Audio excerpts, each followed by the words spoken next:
निजात के लिए निकलो, हकीकी आज़ादी के लिए निकलो। कप्तान की कॉल पर पूरे मुल्क से हकीकी मार्च के काफिले रवा दवा हैं। सिंध, बलूचिस्तान और पंजाब से अवाम चल पड़ी है।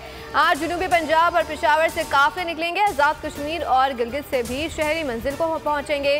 रावलपिंडी वाले एक दिन पहले ही जलसा गाह पहुंच गए। इमरान खान आज दोपहर में रवाना होंगे। हकीकी आज़ादी मार्च की खुसूसी कवरेज देखिए सिर्फ 4 न्यूज़ पर।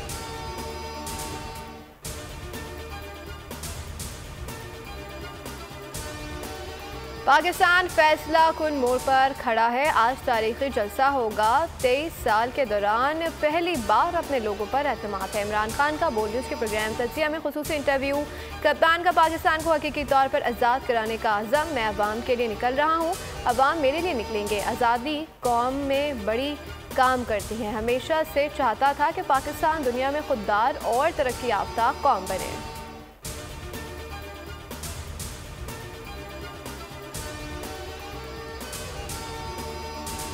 इदारों में चंद काली भेड़ें बैठी हुई हैं जो आइन की खिलाफ वर्जी करती हैं। ऐसे अफराद से इख्तलाफ का मतलब ये नहीं कि हम इदारों के खिलाफ हैं। उन्होंने अरशद शरीफ, आज़म स्वाति और शहबाज गिल के साथ गलत किया है। चेयरमैन तहरीक इंसाफ इमरान खान कहते हैं कि तमाम इदारों में तैनातियाँ मेरिट पर होनी चाहिए, इससे इदारे मजबूत होंगे। आज तक अपनी मर्जी का जज, IG या किसी भी इदारे का हेड लगाने की कोशिश नहीं की।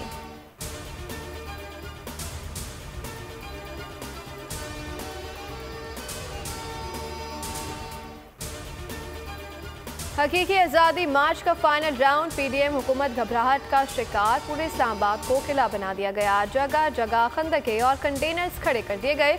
इमरान खान के स्टेज को फैज़ाबाद से शिफ्ट करने का हुक्म। हेलीकॉप्टर को लैंडिंग की इजाज़त भी नहीं दी। तहरीक इंसाफ ने मरी रोड पर मरकजी पंडाल सजा लिया। इकबाल पार्क में खैमा बस्ती सज गई।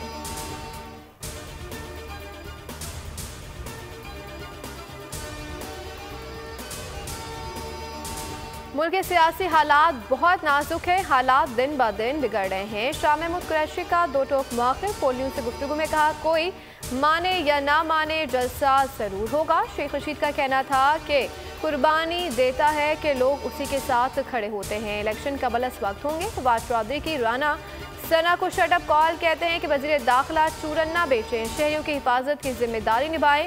रोज़ TV पर आकर कहते हैं कि खतरा है, वज़ीर दाखिला नाकाम है तो इस्तीफा दे दें।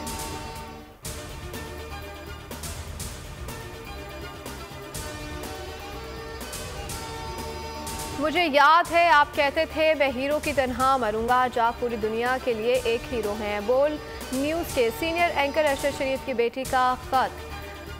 आपकी मुस्कुराहट कभी नहीं भूल सकती। चाहती हूँ कि आखिरी बार आपके गले लग सकूँ, बता सकूँ कि आपसे कितना प्यार करती हूँ।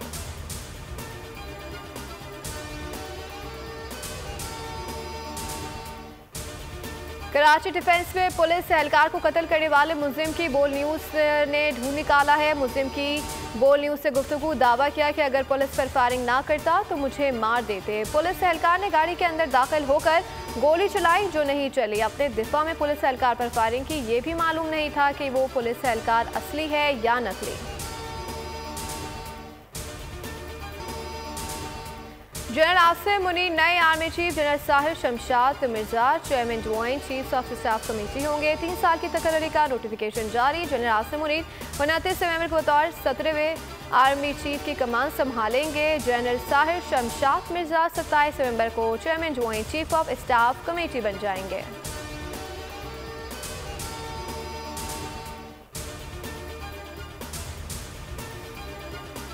हकीकी सहाफत के सफर पे गामजन है। बोल ने बता दिया है कि किसी किस्म का कोई दबाव बर्दाश्त नहीं किया जाएगा। बोल वो वाहिद इदारा है जो अपने एम्प्लॉयज के लिए खड़ा होता है, हकीकी सहाफत के लिए, क्योंकि बोल है हक और सच के साथ। आज के दौर में, डिजिटल मीडिया के दौर में, आप किसके साइट को ब्लॉक करेंगे? इनका बस नहीं चल रहा कि हर उस आवाज को बंद कर दें जो सोच थोड़ी सी भी इख्तलाफ की गुंजाइश पैदा करने की कोशिश करे।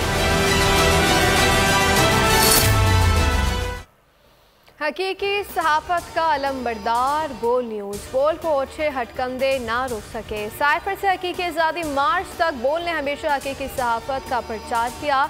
अवाम को हक और सच दिखाया। बड़े बड़े चैलेंजेस आए, कठिन मुश्किलात का सामना किया, लेकिन बोल कभी झुका नहीं, बोल कभी बिका नहीं, बोल डटा रहा, बोल खड़ा रहा, बोल अवाम की दुआओं का तलबगार।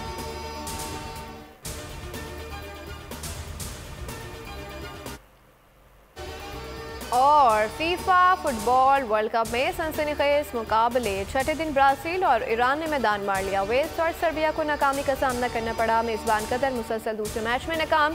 सेनेगाल ने फतह हासिल कर ली। नेदरलैंड्स और एक्वाडोर का मैच बेनतीजा रहा।